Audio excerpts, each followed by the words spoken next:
Here are the headline makers for this hour's newscast. President Park Geun-hye is on course to become the first Korean leader to visit Iran for summit talks. She is likely to bring her business entourage to focus on economic cooperation. Former presidential candidate Moon Jae-in steps down from his post as chair of the main opposition party. How will his departure affect the internal strife of the Minju Party of Korea? While U.S. Secretary of State John Kerry pushes for stronger action against North Korea on the part of China, Beijing begs to differ. All these and more on News Center.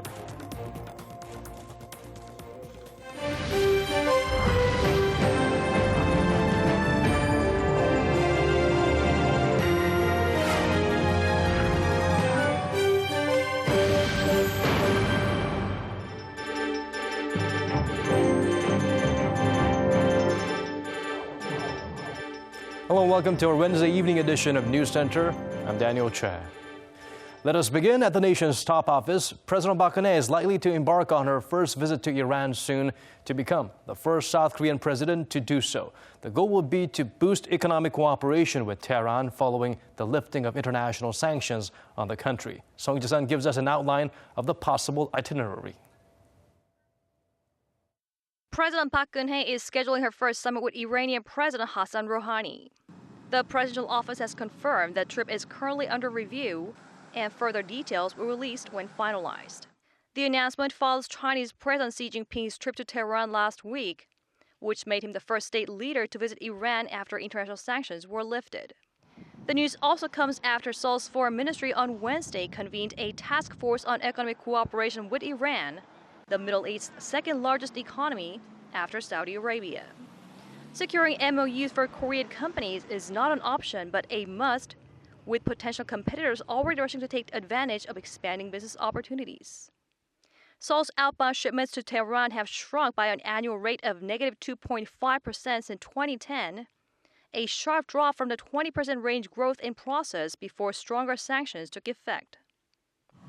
But the lifting of sanctions means multiple industries, ranging from manufacturing and construction to the medical and financial sectors, will now likely get a boost.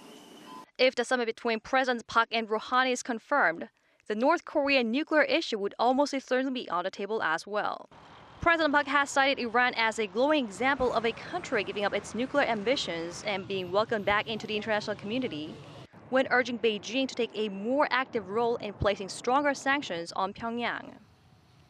북한이 핵 개발이 아무 소용이 없다는 것을 깨닫고 이란과 같이 국제사회에 나올 수 있도록 효과 있는 조치를 해주기를 기대합니다. President Park's Iran trip will likely take place in the spring after the Nuclear Security Summit set for March in Washington. And it's also likely she'll be accompanied by a massive business delegation, as with her Middle East trip last year. Song Ji-sun, Arirang News. The United States and China held a 4-hour meeting on Wednesday to narrow down differences on two most contentious issues, dealing with North Korea's nuclear weapons program and the South China Sea dispute. However, the meeting ended with the two sides reaffirming their original respective stances. For more, let's turn to our Connie Kim.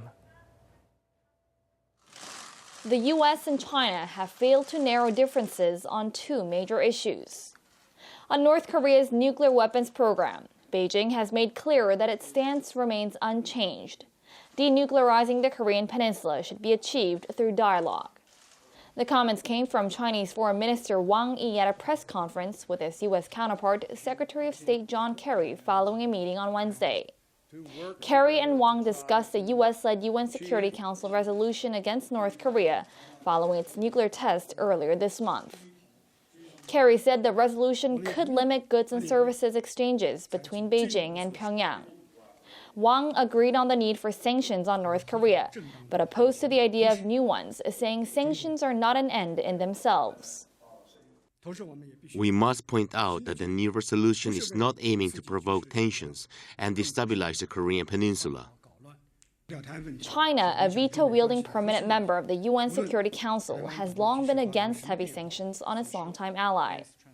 Kerry, however, pressed China for a shift in stance regarding the UN Security Council resolution.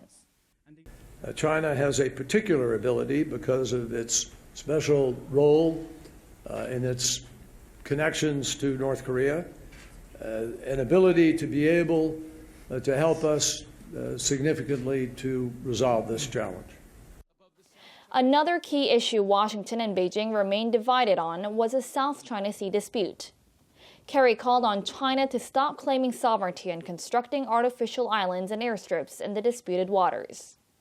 Beijing, on its side, claimed the South China Sea has been Beijing's territory since ancient times, and thus it has a right to safeguard its territorial sovereignty. Some experts say Kerry's visit to China has only reaffirmed the two countries' gap, leading to escalating tensions between the two superpowers. Connie Kim, Arirang News. Turning to local politics, the embattled leader of the main opposition Minju Party of Korea has resigned after months of internal strife and an exodus of members from the party's ranks.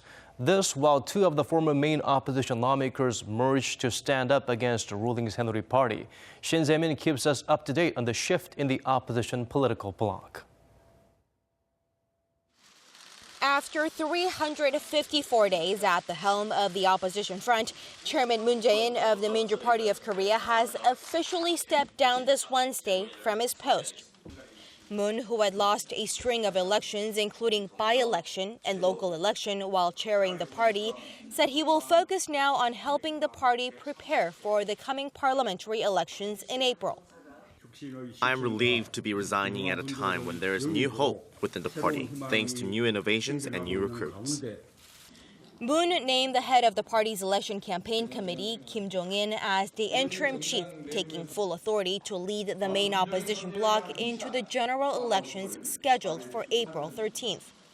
The former party chief also handed over his role of leading the party's new membership recruitment to Kim Sang-gon, former head of the party's reform committee. The resignation comes as Moon faced a grave amount of pressure to take full responsibility over the lawmakers leaving the main opposition bloc. Meanwhile, the minor opposition camp continued its move on building up its body. An Chul-soo's People's Party merged with Park Ju-sun, who also defected from the main opposition party when it was formerly known as the New Politics Alliance for Democracy. During a joint press conference Wednesday, the two lawmakers said their solidarity aims to change the ruling government during the next presidential election. With the merger, An's People's Party now owns 17 parliamentary seats, just 3 shy of what's needed for it to form its own negotiation group. Now, for those on the left, the party's growing strength has raised concerns of a further split in progressive votes in the coming election. Shin Se-min, Arirang News. National Assembly Speaker Chung Eui-hwa has proposed revision to the National Assembly law. The move is part of efforts to break the parliamentary stalemate as rival parties' conflicts over unrelated political issues are delaying voting. Ji Myung-gil fills us in. National Assembly Speaker Chung Eui-hwa on Wednesday presented the latest bid in his efforts to break the deadlock that has stalled legislative operations for months. We must amend the National Assembly law the right way. We must take out elements that can be deemed unconstitutional. I propose measures that will make Parliament more productive. Chung's plan is to restore majority rule. Under the current law, deadlocked bills can be put up for a vote only when 60% of lawmakers or 180 of the parliament's 300 representatives agree.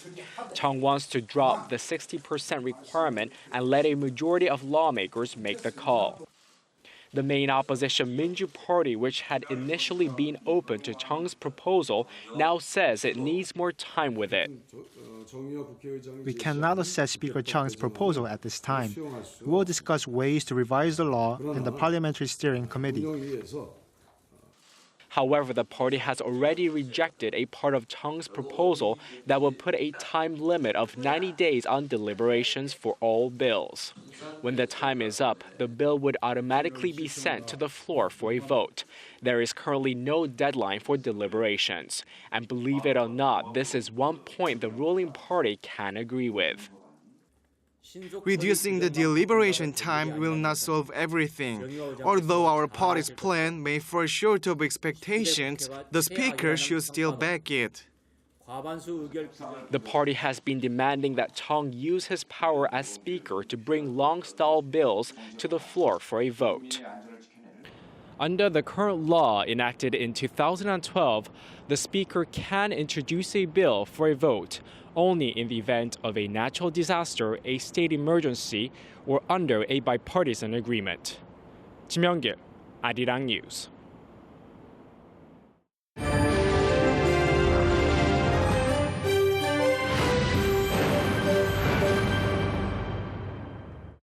Korea's consumer sentiment worsened to its lowest level in 6 months in January, further stoking concerns of a drastic fall in domestic spending early this year.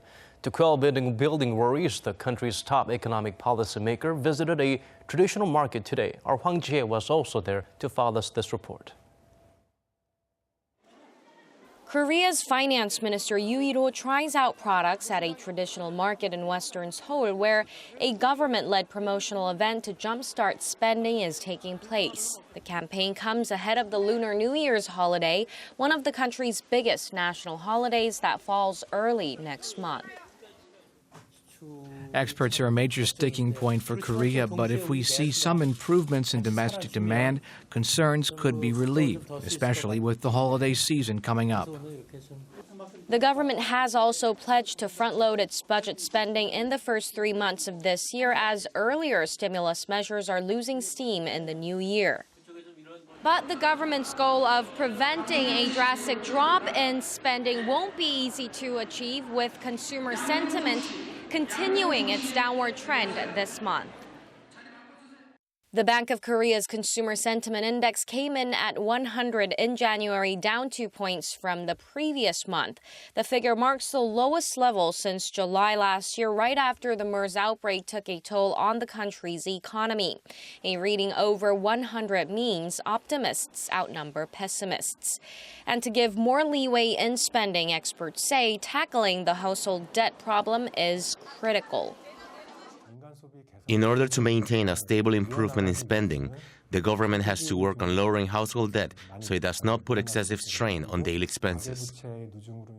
During a monthly meeting at the country's central bank on Wednesday, economists and the top central banker also agreed on the need to carefully manage the household debt problem, which already exceeds $1 trillion. Hwang Ji-hye, Arirang News.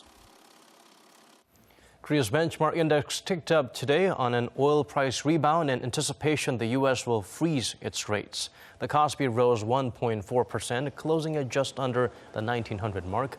Oil prices rebounded to the psychologically significant level of $30 per barrel, which also extended overnight gains on the U.S. and European stock markets. That boosted investor sentiment and ended a selling spree of Korean stocks that has lasted over a month. The gain was also fueled by market expectations that the U.S. Federal Reserve will not raise its key rate at the end of its regular meeting on Wednesday due to current market volatility. The Korean government's creative economy centers are making strides toward achieving its creative economy growth initiative. The Gwangju branch, the country's 6th, marked an important milestone today. Kim Ji-yeon takes a look back at the center's achievements during the past year. Some 300 people, including the Minister of Science, ICT, and Future Planning, gathered to celebrate the first anniversary of the Gwangju Center for Creative Economy and Innovation on Wednesday. The center in Jeollanam province is part of a network of 17 centers nationwide devoted to creating a business ecosystem of local startups and small businesses, with the ultimate goal of realizing the government's vision of a creative economy. Each center has a specialty and a corporate partner to provide resources and advice. The Gwangju Center's focus is the automobile sector and hydrogen fuel cell development, and it is funded in part by the country's leading automaker Hyundai Motor and its affiliate Kia Motors. The Ministry of Science, ICT, and Future Planning says the center was created in line with the government's goal of achieving a hydrogen economy, or a society that uses eco-friendly hydrogen as its main energy source. One of the center's big achievements this year is the creation of a charging station that was completed earlier this month, and I hope through deregulation that more like it can be created in the future. It's a multi-energy source charging facility equipped with a fuel cell generator that can charge both electric and hydrogen fuel cell vehicles. The ministry says the center has fostered 10 hydrogen-related venture firms over the past year, attracting roughly $4.8 million in investment so far. On top of that, the ministry says the center has helped the region's auto industry save roughly $1.8 million over the past year through the establishment of a smart factory that applies Internet of Things technology to production lines. Going forward, the center has plans to build more smart factories in the region. It has already secured an additional $8.3 million for the project from Hyundai and Gwangju municipal government. Kim Jeon, Arirang News, Gwangju. Which country is the most transparent in terms of corruption? Of more than 160 countries, Denmark tops the list, while Korea stands firmly at 37th for the 7th straight year. Not bad, but not good either. Park Ji-won shares with us the latest Corruption Perception Index. Berlin-based Transparency International released the latest edition of its Corruption Perceptions Index on Wednesday. According to the 2015 figures, Denmark tops the list with a score of 91 out of 100, followed by Finland and Sweden as the most transparent countries in the world. In Asia, Singapore received the highest marks, taking 8th place, followed by Hong Kong and Japan. South Korea was ranked at 37th with a score of 56. That's 1 point higher than last year, but the score has basically remained the same level for 7 straight years since 2008. Among the 38 OECD member countries, South Korea ranks fairly low with only 6 countries, including Turkey and Mexico, more corrupt than South Korea. The South Korean branch of Transparency International said last year's high-profile political bribery scandal, which resulted in Prime Minister Lee Gwangju stepping down from his post, and corruption involving defense contractors had a negative impact on the country's ranking. The lowest marks were given to North Korea and Somalia, which tied for 167th place with just 8 points each. The index measures perceived levels of corruption in the public sector in 168 countries based on expert opinion and corruption-related data from various institutions. Park Ji-won, Arirang News.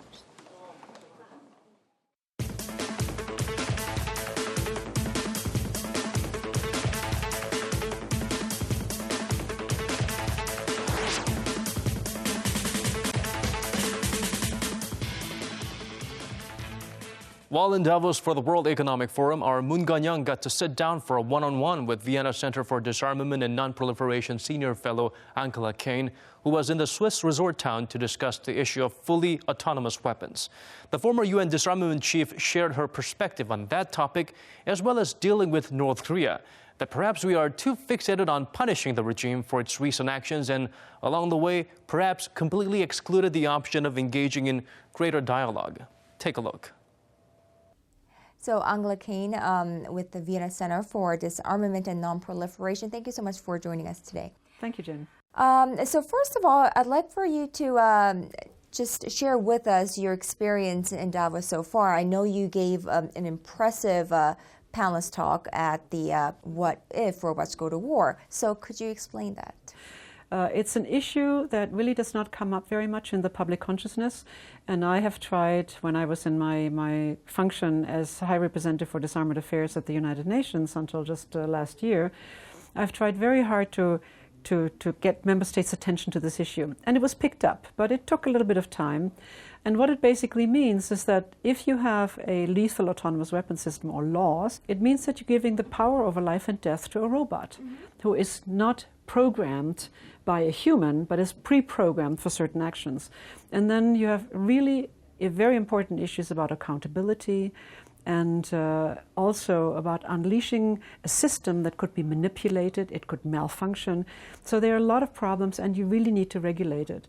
Last July, there was a very strong letter by the scientific community that was released, the artificial intelligence community, that was released arguing that measures needed to be taken very quickly before the window closed. And yesterday, one of the artificial intelligence scientists put that window at maximum 2 years, which I find very scary because the international community just doesn't work that fast. We do need usually a lot more time.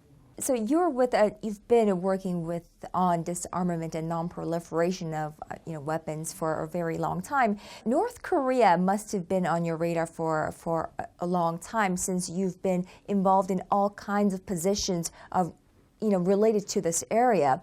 What is your take on North Korea and its development of nuclear weapons? Well, I think it's a very sad development that we have more states developing nuclear weapons. And North Korea was, of course, a member of the Non-Proliferation Treaty, but then left it and therefore started to develop its own nuclear technology. Unfortunately, the DPRK is the only country in this century that has tested nuclear weapons. And I must tell you that, of course, all of these tests are immediately detected. I mean, by all of the seismic stations, including from the CTBTO. And so one knows within minutes, basically, that a nuclear test was conducted. And it's not only the fallout from the nuclear tests that we are greatly concerned about, but it's also because it goes against any of the norms of international diplomacy, international relations. And we have to also juxtapose that with the recent agreement between Iran and the EU 3+3, which again is taking out a possible danger for the international community. I think that's very positive, and I wish that we would have another process that would also much closely engage the DPRK government in order to arrive at a solution for this issue.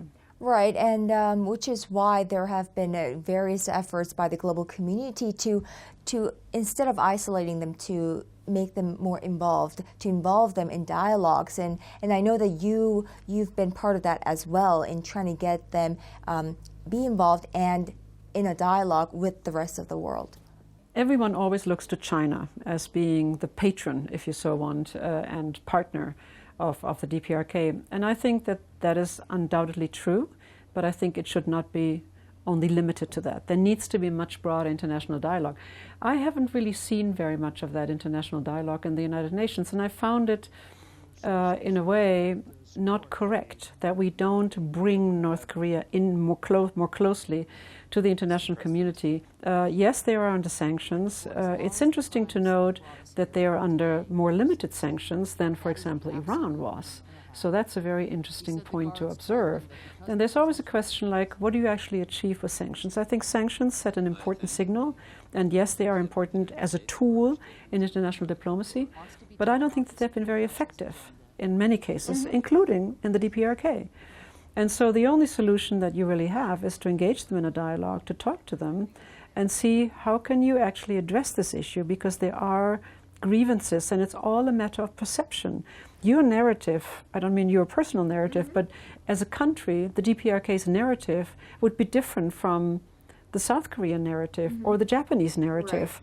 Right. I think this is really important, and there is a gap in communication that I have seen grow wider rather than closer, simply because there used to be certain processes. They have broken down in many aspects, which has led to an increasing isolation of the country. That, to my mind, is not very helpful.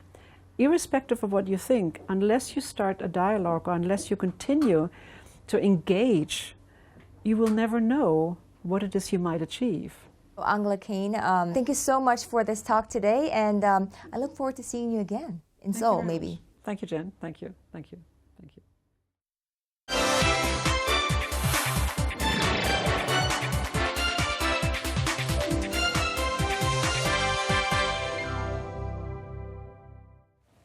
Let's start with the first world story. Several U.S. citizens have tested positive for the Zika virus, and Brazil is stepping up efforts to counter the spread of that virus, which has been linked to birth defects. Bruce Harrison joins us in the studio to provide us with more details. So, Bruce, how worried should people be on the U.S. and the Americas? And frankly, around the world, and here in Korea as well, it's no exception. Sure, Daniel. Let's start in the U.S. According to the Associated Press, of the states where the infections were confirmed, Arkansas and Virginia, the 2 people infected had traveled abroad. And according to the Virginia Department of Health, only infected mosquitoes can spread the virus, so area residents are not at risk. But travel overseas does raise concerns. The AP says officials in both states urge residents planning to travel overseas to check health advisories. They also warn pregnant women to consider postponing trips to 22 Zika-affected countries and territories in the Caribbean, as well as Central and South America. Zika is perhaps most feared right now in Brazil. That country has registered to date nearly 4,000 suspected cases of microcephaly, a neurological disorder in which babies are born with smaller craniums and brains. Among those cases, 230 have been confirmed to be related to the Zika virus. Many people living in Brazil say they're scared, and the presence of the virus has made daily life very difficult. Women in particular don't dare to wear skirts or short pants because they want to avoid being bitten on the legs by mosquitoes. From February, the Brazilian government will send hundreds of thousands of troops door to door to drive out and kill the mosquitoes in virus-infected areas. The government will also provide at least 400,000 pregnant women on social welfare with mosquito repellent. The president of Iran and the Pope met in Rome, where, according to the Vatican, they agreed to fight terrorism and work toward peace. It's the first meeting between an Iranian leader and a pontiff in 17 years and follows the lifting of international sanctions on Iran last month. President Hassan Rouhani is on a 4-day trip to Italy and France as he attempts to rebuild Iran's ties with the West. Rouhani said he and the Pope agreed on many issues. We also talk about the need to fight against violence, extremism, and terrorism. We talk about the need to have a world free from violence, extremism, and terror. The Vatican said the Pope asked Rouhani about the promotion of human dignity and freedom of religion. That's a sensitive issue for Tehran, which has been criticized for its human rights record. Rouhani told journalists before leaving for Paris, it's right for people to have freedom of speech, but not right for people to encroach on other people's rights. Well, Bruce, they say change is the law of nature, and those who hang on only to the past and present will be lost in the future. Apparently, one of those groups could be segmented as cab drivers, I think, according to our third story. Taxi drivers in France, they're furious over the presence of contemporary hailing services such as Uber, and they've revolted violently. And French police are trying to bring the situation under control. Some drivers are angry, and they're even flexing their muscles, hurling tires and setting them on fire. Bruce, what do the drivers actually want? Sure, yeah. First, to note a bit more about the situation, you're right. They've been burning tires and disrupting traffic on some major roadways around Paris. Police have had to use tear gas to try and bring the situation under control. They've arrested at least 20 people as well.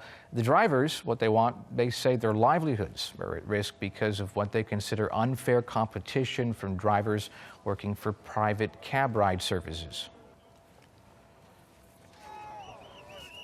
There is no arguing about it. There's no more negotiation possible. We are the ones who are going to command. It's over. We've suffered for the past 3-4 years, and we had enough now. We're tired. That same organizer said they want 2 things: compensation for losses from the competition or eradication entirely of the new services. Looks like they're not giving much options. They're saying they just want to get rid of their competition, and they refuse to adopt a change. I wish they would have had a third option. And what's all the noise about Uber? It seemed like a very promising app at the start, but there's been a lot of criticism surrounding it. Well, there are a lot of backers of Uber, maybe largely for environmental reasons too. In France, at least, part of the reason the protests continued into a second day is because a French court, a Paris court, ruled that Uber drivers were picking up passengers off the street, essentially encroaching on the hailing down service of traditional cab drivers. That made them very angry. It really just comes down to competition. They think they can't compete, and they think Uber drivers are going under the radar of the rules the company's supposed to operate within. Well, healthy competition is supposed to help fuel something more productive for both sides, so hopefully we can find something in the middle along the way. Thank you for those stories today, Bruce. My pleasure, Daniel.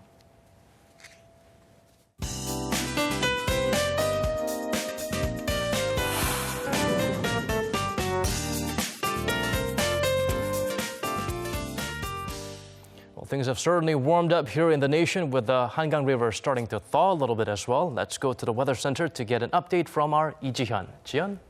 Hello, Daniel. It was a bit windy and dusty, but it was nice to have bearable temperatures today. That's right, but I heard that there is rain in the forecast for the southern part of the country. That's right, for tomorrow. Now, we have a trough coming from the southwest, which are bringing clouds and showers. So Jeju Island will start to see rain from early in the morning, with precipitation expected to reach the central parts of the country afterwards. And as for the amount of rainfall, between 5 to 30 millimeters are expected, and Jeju will see up to 20 to 60 millimeters of shower all day long. But beware that the rain could turn to sleet or snow once the sun sets and temperatures go down in the evening.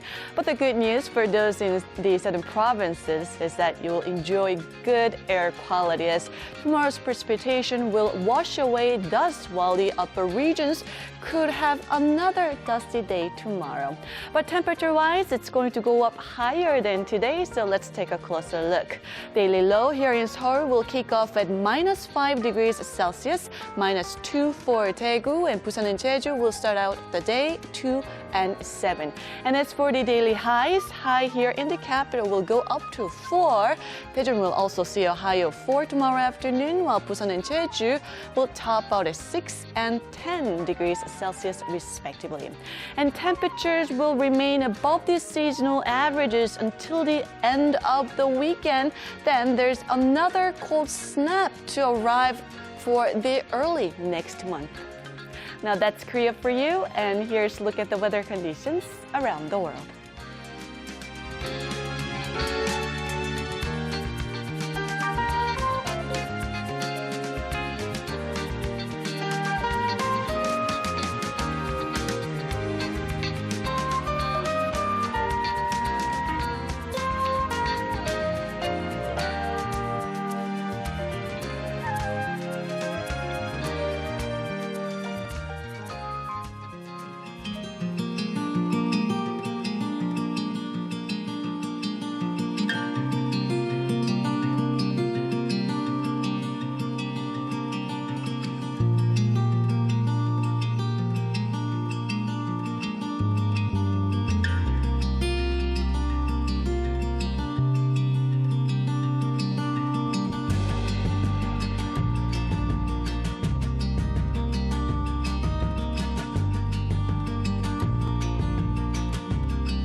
Well, that does it for this edition of News Center. As always, thank you for watching. Good day or good night, depending on where you're tuning in from.